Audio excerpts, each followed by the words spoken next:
بسم الله الرحمن الرحيم.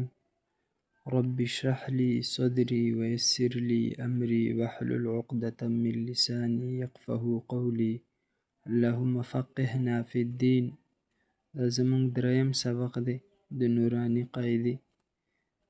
په دې سبق کې به مونږه دریمه تختې وایو، حروف مقطعات. تختې نمبر سوم یعنی دریمه تختې، حروف مقطعات، هغه حروف چې هغه بیل بیل ویلی کیږي.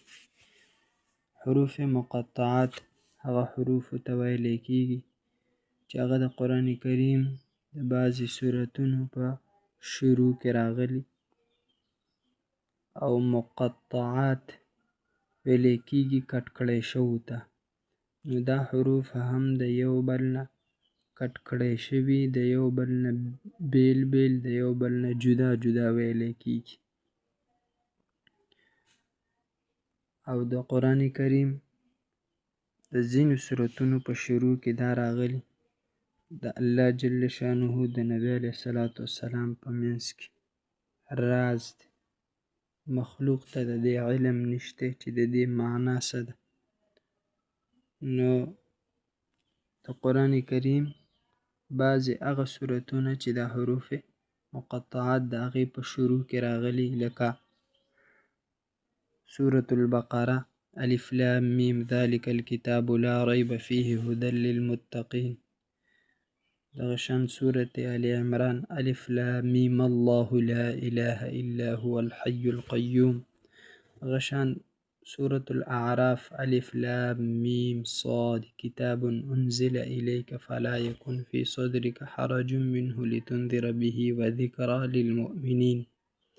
د قرآن کریم د ځینو سورتونو په ابتدا کې دا حروف راغلي دي، او د دې مجموعه نه ویلی کیږي، یو یو حرف بیل بیل ویلی کیږي. د دې وجې نه دې ته حروف مقطعات وایي. دې تختې متعلق درې خبرې اهمې دي. یو دا چې په کم حروفو باندې مد دی نو هغه به راښکو، د 5 الفو مقدار وره به هغه راښکو. دویم په کم حروفو باندې کړه زبر دی نو هغه به لږ راښکو، د 2 الفو مقدار وره به راښکو. دریم په کم حروفو باندې شد دی دا، نو د دې مطلب به دا وي چې د دې نه ښی سیټ ته کم حرف دی نو هغه د دې سره رایوځای شي، چې د هغې اواز اخره کې د دې سره رایوځای شي. لکه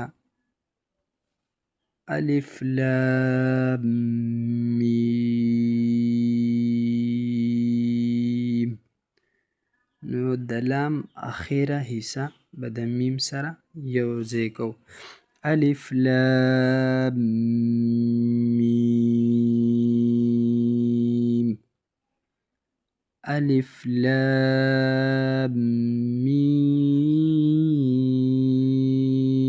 صاد، الف لام را. کړه زبر والا به ډېر نه راښکو.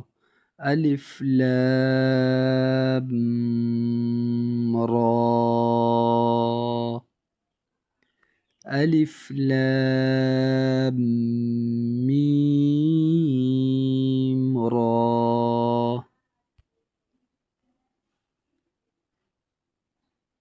کاف ها یا عین صاد. کړه زبر معمولی شان راښکو، نور حروف به راښکو ټول. کاف ها یا عین صاد. طه، دې باندې مد نشته نو ډېر به نه راښکو. طه، طاسيم.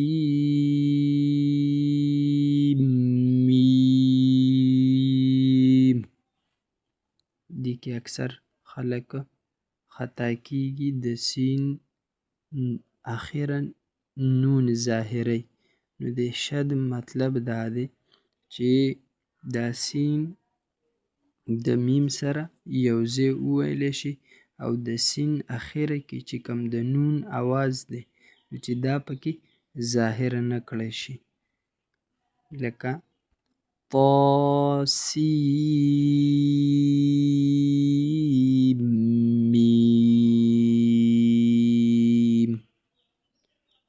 طاسين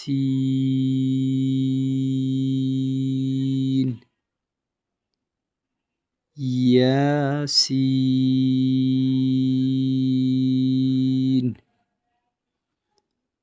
صاد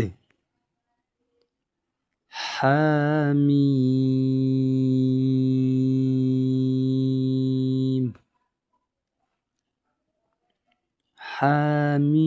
حميم عين سين قاف قاف نون.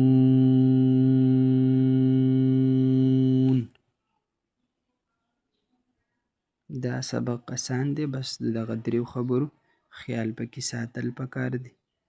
کم حروف مد دی هغه به راښکو، پنځو الفو مقدار عمره.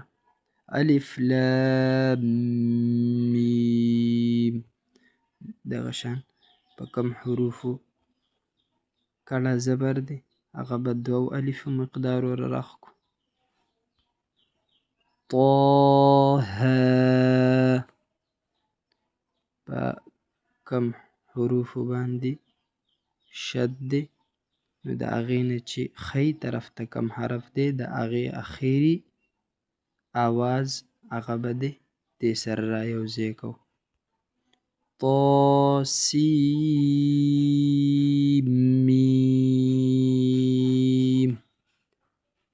دا او د نن کلاس امید د الله نه دی چې تاسو په دې باندې په ښه طریقې باندې پوه شوي.